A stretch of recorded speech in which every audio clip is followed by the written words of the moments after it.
Mes chers amis, je vous salue et je vous dis bonjour, bon après-midi, bonne soirée ou bonne nuit. Je suis heureuse de vous accueillir dans cette nouvelle vidéo qui concerne les vêtements, comme vous pouvez le voir, et qui concerne l'écriture et la prononciation. Je vous demande toujours et encore de tenir compte évidemment de vos accents respectifs en fonction de vos villages qui ne sont pas les mêmes, et je vous invite fortement à adhérer à notre groupe Comprendre, Écrire, Enseigner l'Histoire Mandjak sur Facebook, puisqu'il y a beaucoup de compléments, de mots qui ne sont pas inscrits ici bien sûr évidemment, et des choses qui ne sont pas inscrites ici. Pour que ce soit plus facile, je vais respecter ce qui a été écrit là. Je ne vais pas en rajouter, mais vraiment, si vous adhérez au groupe, vous allez voir que beaucoup de personnes apportent des compléments précieux. Voilà. On va commencer par les vêtements de femmes. Vous voyez une robe noire très jolie qui se dit uroba, uroba, tout simplement. Le pantalon ou calça. Le U se dit ou. Tous les U se disent ou. Ne mettez plus de ou pour dire ou, mettez U, d'accord? C'est ça l'alphabet mandjak. Ou calça. Un sac, un joli sac jaune qui se dit camagne. Ilep pour les boucles d'oreilles. Canel ouero pour la bague. Canel ou ouero. Carala, carala. Le R est un peu roulé. Carala. Et puis ou calcinha, mais on m'a dit que c'était portugais. Ou calcinha et le soutien-gorge cacorpinho.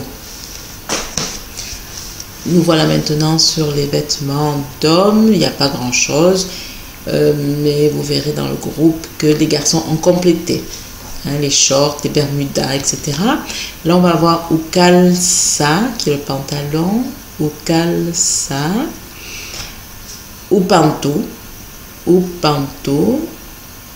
irala, camisa. On m'a dit aussi que c'était du portugais, mais en fait c'est des noms d'emprunt que le mandjak a choisi, a adopté, hein. Camisa qui est la chemise, uchape, le C qui fait tche toujours, uchape qui est le chapeau. Donc vous voyez que camisa, c'est du singulier. Si on avait été au pluriel, on aurait dit imisa, imisa. Le i est le pluriel de ka.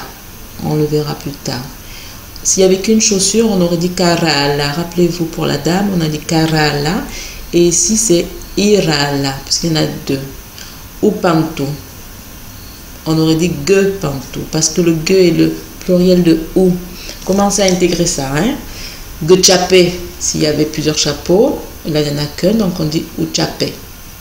Gecalça, s'il y en avait plusieurs, là on dit ou calça. Ge, ça s'écrit G, E tréma. Le G est toujours dur, ge, comme gare, jamais comme girafe. Voilà, donc c'est la fin de cette vidéo. J'espère que vous allez faire l'effort d'écrire correctement. Il est temps.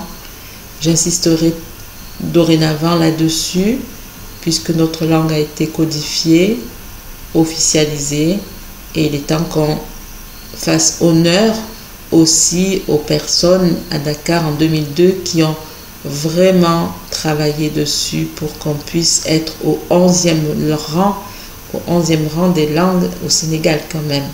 C'est pas rien du tout. Donc vraiment, je vous demande de faire cet effort d'orthographe correcte au niveau de l'écriture. Voilà, je vous salue, Éléonore du groupe Comprendre, Écrire, Enseigner l'Histoire Mandjak, et je vous donne rendez-vous à une prochaine vidéo. Au revoir.